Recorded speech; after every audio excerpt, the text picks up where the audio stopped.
Good morning, students. In our last class, we have discussed that what is the importance of having a balanced diet in our food, right? While being in the age of adolescence, it is very important for us to have a balanced diet. That is a diet which has a proper amount of minerals, uh, protein, vitamin, fiber, fats, so that our body can grow in the age of adolescence. Okay, and along with that, our mental and physical health is also very necessary. Now we are going to start with our next topic, that is the personal hygiene. Physical exercise और proper balance diet के अलावा जो चीज़ हमारे लिए बहुत important है, that is the personal hygiene. Hygiene का मतलब होता है साफ़ सुथरा. तो हम अपने आप को साफ़ सुथरा रखें, अपने आसपास सफाई रखें. ये बहुत ज़रूरी है हमारे लिए. It is very important for us. Every one should have bath at least once every day. हमको डेली नहाना चाहिए, एटलीस्ट दिन में एक बार. It is more important for teenagers because the increased activity of sweat gland sometime makes the body smelly. और ये teenagers के लिए ज़्यादा इम्पॉर्टेंट है क्योंकि अभी हमने पढ़ा कि अडोलेसेंस की एज में जो स्वेट ग्लैंड्स हैं वो ज़्यादा एक्टिव हो जाते हैं और ज़्यादा आपकी बॉडी में स्वेट जो है वो रिलीज़ होता है, राइट. तो और इसीलिए आपकी जो बॉडी है वो समटाइम्स जो है वो स्मेली हो जाती है. जो बॉडी स्मेल है वो आती है स्वेट से. तो इसके कारण ये ज़्यादा इम्पॉर्टेंट हो जाता है एडोलेसेंट्स के लिए to take a bath daily. Okay, all parts of the body should be washed and clean every day. हमको हमारी बॉडी के हर एक पार्ट को डेली वॉश करना चाहिए और उसको अच्छी तरीके से क्लीन करना चाहिए. If cleanliness is not maintain there are chances of catching bacterial infections. अगर हम अपने बॉडी में सफाई नहीं रखेंगे, हमारी बॉडी को साफ़ सुथरा नहीं रखेंगे, तो बैक्टीरियल इन्फेक्शंस के भी चांसेस हो सकते हैं. हो सकता है कि कोई बैक्टीरिया आपके हैंड्स के थ्रू या आपके किसी भी बॉडी पार्ट के थ्रू आपके बॉडी में एंटर कर जाए और फिर आपको इन्फेक्शंस या कोई डिजीज़ेस भी हो सकती हैं, right. Girls should take special care of cleanliness during the time of menstrual flow. Girls को स्पेशली इस चीज़ का ध्यान रखना चाहिए क्लीनलीनेस का जब उनका मेंस्ट्रुअल फ्लो होता है. हमने देखा कि एवरी 28 to 30 डेज़ में मेंस्ट्रुअल साइकिल आती है. सो जब मेंस्ट्रुअल पीरियड में गर्ल रहती हैं उस समय उनको क्लीनलीनेस का स्पेशल ध्यान रखना चाहिए. They should keep track of their menstrual cycle and be prepared for the onset of the menstruation. उनको प्रॉपर ट्रैक रखना चाहिए अपनी मेंस्ट्रुअल साइकिल का और मेंस्ट्रुएशन के लिए प्रिपेयर्ड रहना चाहिए so that they can take care of themselves in a better way. Okay, now hygiene के अलावा एक और चीज़ हमारे लिए जो बहुत इम्पॉर्टेंट है, that is physical exercise, right. हम अपने आप को फिज़िकली फिट रखें, ये हमारे लिए बहुत ज़रूरी है. and nowadays it is becoming more important for us because today the children are paying more attention toward the video games and the virtual games and they are not playing in the ground, right. तो हमारे लिए अब ये ज़्यादा ज़रूरी हो जाता है कि हम अपने आप को फिज़िकली फिट रखें बिकॉज nowadays जो चिल्ड्रन हैं they are more influenced toward the video games and the virtual games, right. Walking and playing in fresh air keeps the body fit and healthy. जब हम फ्रेश एयर में खेलते हैं या walk करते हैं तो उससे हमारी बॉडी जो है वो फिट और हेल्दी रहती है. All young boys and girls should take walks, exercise and play outdoor games. जितने भी यंग बॉयज़ एंड गर्ल्स हैं, एडोलेसेंट की एज में जितने भी बॉयज़ और गर्ल्स हैं उनको फ्रेश एयर में वॉक लेना चाहिए, एक्सरसाइज करना चाहिए और आउटडोर गेम्स खेलने चाहिए सो that you can keep your self active physically and अगर आप फिजिकली फिट रहेंगे तो आप मेंटली भी फिट रहेंगे. Okay, so to keep yourself healthy and fit you have to take proper you have to do proper exercise, you have to take a walk daily and play outdoor games. Okay, myth, taboos, do's and don'ts. ना adolescent की age में adolescent की as से related बहुत सारे myth होते हैं, बहुत सारे टैबूज होते हैं और क्या चीज़ें हमको करनी चाहिए और क्या चीज़ें नहीं करनी चाहिए वो हम डिस्कस करेंगे. ओके, मिथ मतलब होता है भ्रांतियाँ, मतलब कुछ ऐसी चीज़ें जो एक्चुअल में नहीं होती हैं बट उसको ऐसी उसकी कहानियाँ बना दी जाती हैं कि ऐसा होता है बट एक्चुअल में ऐसा नहीं होता है. राइट, सो मिथ, कुछ टैबूस और डू एंड डोंट कि हमको क्या करना चाहिए और क्या नहीं करना चाहिए. This thing we are going to see here. You have learnt here and from chapter 9 the scientific facts related to human reproduction. आपने इस चैप्टर में और चैप्टर 9 में ह्यूमन रिप्रोडक्शन के बारे में पढ़ा. There are many wrong notions which you should now be able to discard as informed adolescents. Right? अब बहुत सी ऐसी रॉन्ग चीज़ें जो अभी तक आपने सुनी होंगी, अब आप उनके अगेंस्ट अपनी वॉइस रेस कर सकते हो बिकॉज नाउ आप सारी चीज़ों को साइंटिफिकली समझ गए हो. Right, for example there are the myths and taboos regarding bodily changes that adolescents experience. जब हमारी बॉडी में चेंजेस होते हैं तो उसके रिगार्डिंग भी बहुत सारी मिथ बन जाती हैं. ओके, कि लेकिन अब आपको पता है कि आपकी बॉडी में जो चेंजेस हो रहे हैं वो किस कारण से हो रहे हैं and it is very normal. Right, some of these are given below and you can now argue why these are myth and not facts. और इसमें से कुछ यहाँ पर नीचे हमको दिए हुए हैं, वी विल डिस्कस दैट. और अब आप उनको साइंटिफिकली समझते हो तो अब आप अपनी वॉइस रेस कर सकते हो कि क्यों वो सारी चीज़ें मिथ हैं और एक्चुअल में ऐसा कुछ नहीं होता है और वो सिर्फ एक फैक्ट है. ओके, सो पहला, a girl become pregnant if she looks at boy during menstruation. एक मिथ ये थी कि अगर कोई गर्ल एक बॉय की तरफ देखती है तो she will get pregnant. Okay, this was a myth but actual में ऐसा नहीं होता है बिकॉज अभी हमने पढ़ा था that the girl will get pregnant अगर एक मैच्योर्ड एग फर्टिलाइज होता है by the sperm. Okay, so अगर फर्टिलाइजेशन की प्रोसेस होती है only then the girl will become pregnant. So this was a myth कि अगर मेंस्ट्रुएशन में कोई गर्ल बॉय की तरफ देखती है so she will get pregnant, but this is a pure myth and it is not a fact. The second is the mother is responsible for the sex of her child. आपने सुना होगा या films में या कहीं देखा होगा कि जो बेबी होता है उसके जेंडर के लिए मदर को ब्लेम किया जाता है. Right, that why is she a baby girl और नॉट अ बेबी बॉय, उसके लिए मदर को ब्लेम किया जाता था.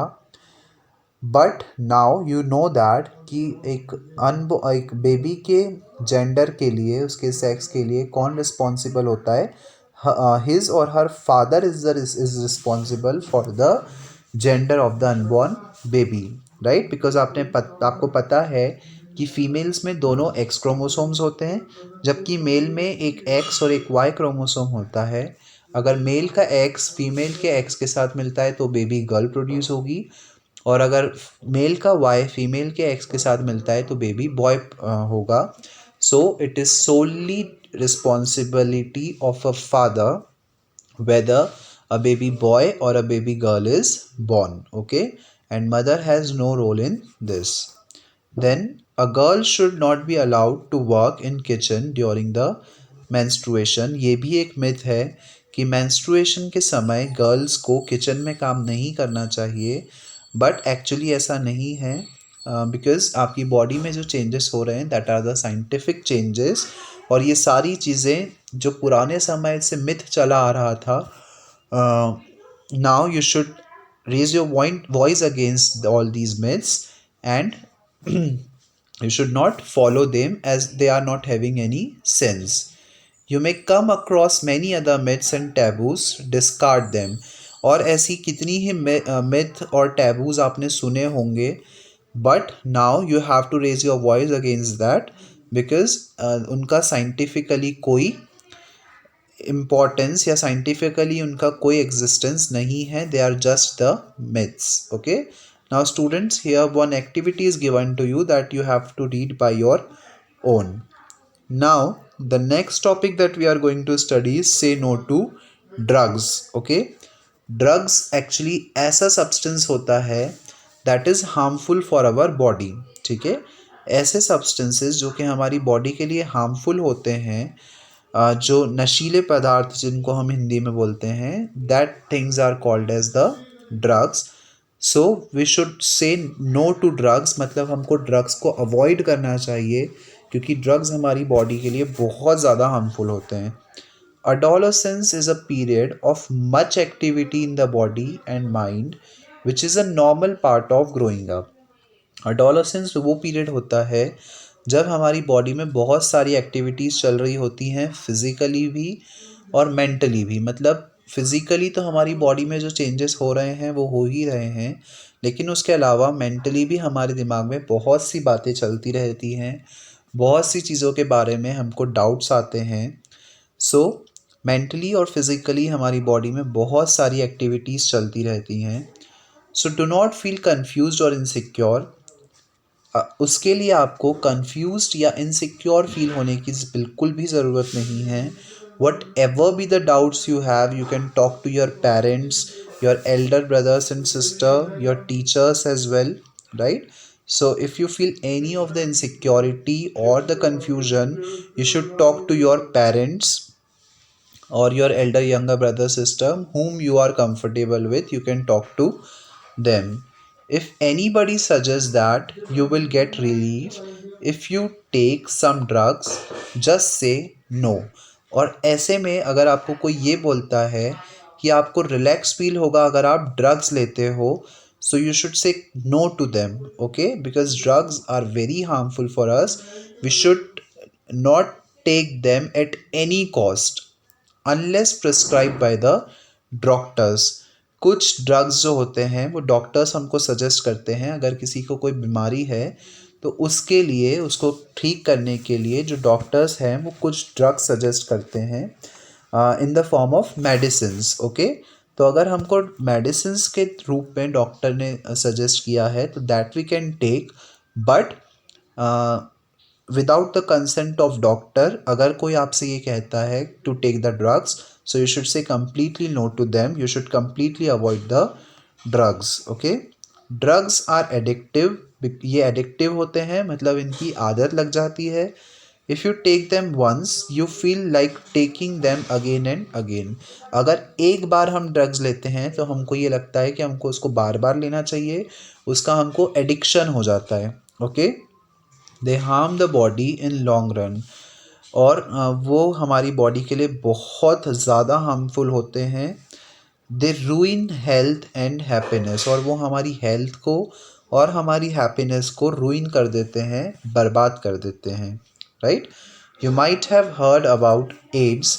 आपने एड्स के बारे में सुना होगा. एड्स एक बीमारी होती है which is caused by dangerous virus HIV. जो किसके कारण होती है? एक बहुत डेंजरस वायरस होता है, उसका नाम होता है HIV, that is human immuno virus. Basically ये जो वायरस है वो हमारी इम्यूनिटी को अफेक्ट करता है. This virus can pass on to a normal person from an infected person by sharing the syringes used for injecting drugs. ये एक इन्फेक्टेड पर्सन से एक नॉर्मल पर्सन को हो सकता है अगर एक इन्फेक्टेड पर्सन की सिरिंज, यूज की हुई सिरिंज एक नॉर्मल पर्सन ने यूज़ कर ली तो उसको एड्स हो सकता है. सिरिंज का मतलब बेसिकली इंजेक्शंस. जो ड्रग्स होते हैं वो इंजेक्शंस के द्वारा भी लिए जाते हैं. सो अगर एक इन्फेक्टेड पर्सन की सिरिंज एक नॉर्मल पर्सन ने यूज़ कर ली तो उससे जो वायरस है वो आपकी बॉडी में एंटर कर जाएगा and the person will be affected. Okay, it can also be transmitted to an infant from the infected mother through her milk. ये छोटे बच्चों को भी हो सकता है, अगर मदर जो है वो इन्फेक्टेड है तो उसके मिल्क से बच्चे को भी बच्चे की बॉडी में भी ये जो वायरस है वो एंटर कर सकता है. The virus can also be transmitted through sexual contact with a person infected with HIV. अगर एक इन्फेक्टेड पर्सन सेक्शुअल रिलेशनशिप रखता है किसी नॉर्मल पर्सन के साथ, तो सेक्शुअल कॉन्टैक्ट में या सेक्शुअल रिलेशनशिप के कारण भी जो वायरस है वो एक बॉडी से दूसरी बॉडी में ट्रांसफ़र हो सकता है. Okay, so these are some of the ways by which the virus HIV can get shared from one infected person to an ordinary normal person. Okay, so drugs are very harmful for us. We should completely avoid them. Now adolescent pregnancy क्या होती है? You might be knowing that in our country the legal age for marriage is 18 years. आपको पता है हमारी country में जो marriage के लिए जो लीगल एज है वो 18 ईयर्स है गर्ल्स के लिए और 21 ईयर्स है बॉयज़ के लिए.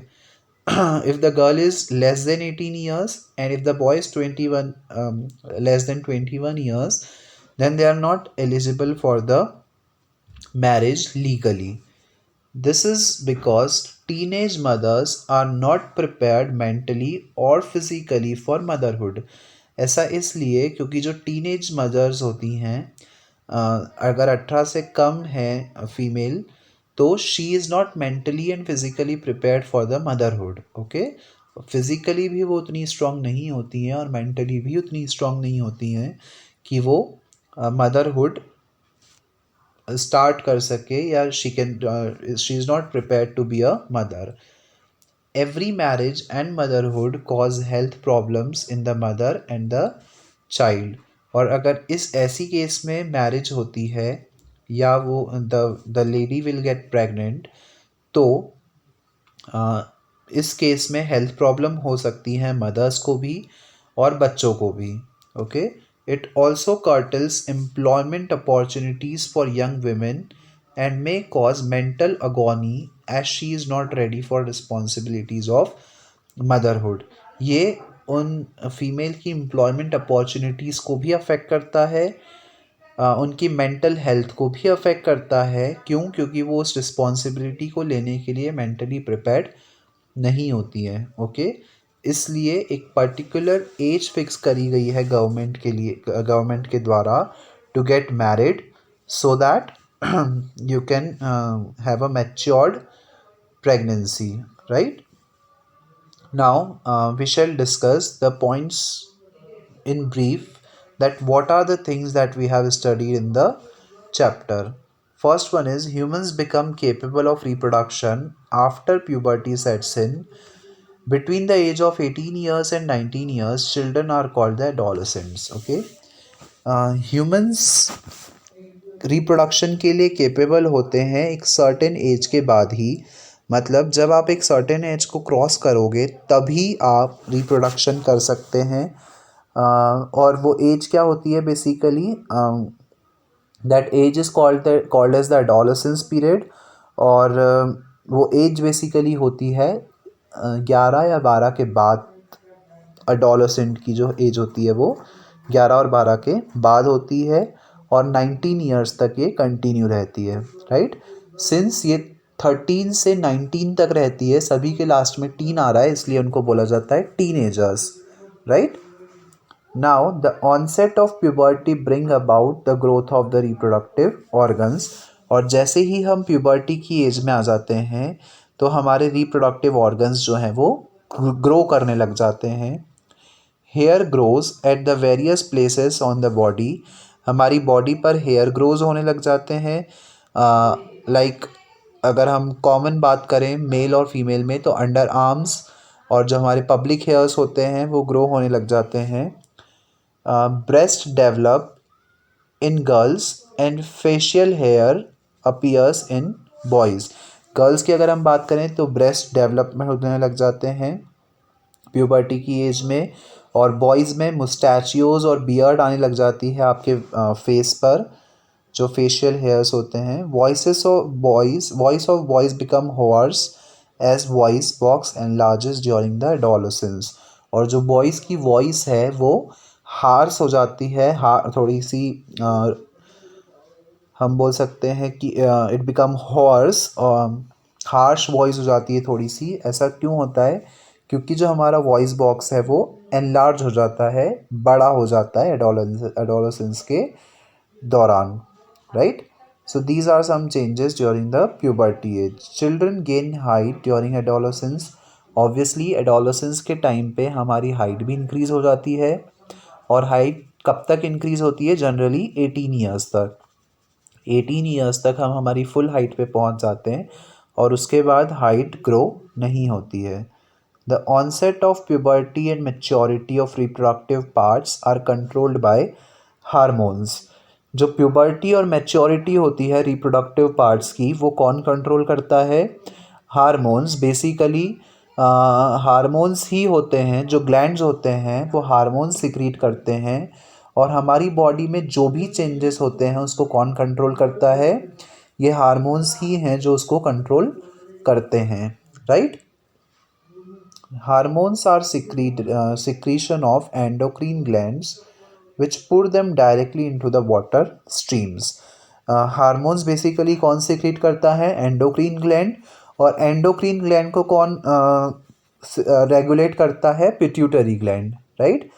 और ये जो हार्मोन्स होते हैं वो डायरेक्टली ब्लड में सिक्रीट हो जाते हैं। कुछ हार्मोन्स जो होते हैं वो डक्ट्स के थ्रू सिक्रीट होते हैं, बट एंडोक्राइन ग्लैंड जो हार्मोन रिलीज करता है वो डायरेक्टली ब्लड स्ट्रीम में करता है। Pituitary gland secrete hormones which includes growth hormones and hormones that make other glands such as testes, ovaries, thyroids and adrenals secrete hormones. Pancreas secrete insulin, thyroid secrete thyroxine and adrenals produce adrenaline. Pituitary gland जो होता है वो बहुत सारे अलग अलग type के hormones release करता है, जिसमें ग्रोथ हार्मोन्स आ गए, और the hormones that make other glands also, ठीक है? और जो ऐसे हार्मोन्स जो दूसरे ग्लैंड्स भी बनाते हैं, जैसे कि टेस्टोस्टेरोन बनाती है, ओवरीज एस्ट्रोजन, थायराइड जो होता है वो थायरॉक्सिन, एंडरनल्स जो होते हैं वो एंडरनलिन ग्लैंड्स बनाते हैं, राइट? पैनक्रियाज जो है वो इंसुलिन बनाता है, थायराइड थायरॉक्सिन अभी हमने देखा, एंडरनल जो है वो एंडरनलिन बनाता है, this also we have discuss. तो बेसिकली ये जितने भी ग्लैंड्स हैं वो कौन बना रहा है? थायराइड ग्लैंड बना रहा है, that we have pituitary gland बना रहा है, this thing we know, right? Testosterone is the male hormone and oestrogen is the female hormone. Male hormone कौन सा रहता है? टेस्टोस्टेरोन, और फीमेल हार्मोन रहता है एस्ट्रोजन्स। इसके अलावा जितने भी हार्मोन्स हैं वो मेल और फीमेल दोनों बॉडी में सेम रहते हैं, केवल यही एक हार्मोन है जो मेल और फीमेल दोनों में अलग अलग होते हैं, right? The uterine wall in female prepares itself to receive the developing fertilised egg. आपको पता है वंस इन 28 और 30 ईयर्स जो फीमेल बॉडी होती है वो एक मैच्योर्ड एग को रिलीज़ करती है, और जब वो मैच्योर्ड एग रिलीज़ होता है उस समय जो यूट्रस की वॉल है वो थोड़ी सी थिक हो जाती है, so that it can receive the developing fertilized egg. In case there is no fertilization, the thickened lining of the uterine wall breaks down and goes out of the body along with the blood. और अगर इस stage में fertilisation नहीं होता है, अगर इस stage में वो उस एग को स्पर्म नहीं मिलता है, फर्टिलाइजेशन की प्रोसेस नहीं होती है, तो वो जो मैच्योर्ड एग है वो फीमेल की बॉडी से बाहर आ जाता है अलॉन्ग विद द ब्लड। ये जो यूटरस की वॉल होती है वो टूट जाती है, और वो उस वॉल के टूटने से ब्लड के साथ साथ वो जो डेवलप्ड एग है वो बाहर आ जाता है, और इस प्रोसेस को बोला जाता है मेंस्ट्रुएशन। एंड दिस प्रोसेस, ये जो साइकिल है वो एवरी 28 to 30 डेज में आती है in the females. Sex of the unborn child depends on whether the zygote has XX और XY क्रोमोसोम. यह भी हमने डिस्कस किया था कि किसी चाइल्ड का जो सेक्स है, उसका जो जेंडर है, वो किस पे डिपेंड करता है कि उसमें कौन से क्रोमोसोम्स हैं. अगर XX क्रोमोसोम है तो फीमेल और XY क्रोमोसोम है तो मेल, राइट. फीमेल्स में दोनों क्रोमोसोम XX होते हैं और मेल्स में एक X और एक Y होता है. It is important to eat balanced food and maintain personal hygiene during the adolescence. ये बहुत ज़रूरी है हमारे लिए कि हम बैलेंस्ड फूड लें, ऐसा फूड जिसमें सारे न्यूट्रिशंस एक प्रॉपर मात्रा में हो, protein, vitamin, mineral, everything, fats, fibres, everything जो है वो एक सफिशेंट क्वांटिटी में, एक प्रोपोर्शनेट अमाउंट में हो, उसको हम बोलते हैं बैलेंस डाइट. तो हमारे लिए एडोलेसेंस की एज में ये बहुत ज़रूरी है कि हम बैलेंस डाइट लें, पर्सनल हाइजीन रखें, प्रॉपर फिज़िकल एक्सरसाइज करें, और अपने आप को मेंटली और फिज़िकली फिट रखें. Okay, so basically these are some of the points that we have discussed in this chapter. Hence students, this chapter is completed now. In our next class we are going to start the next chapter. Okay, that's all for today's class. Thank you.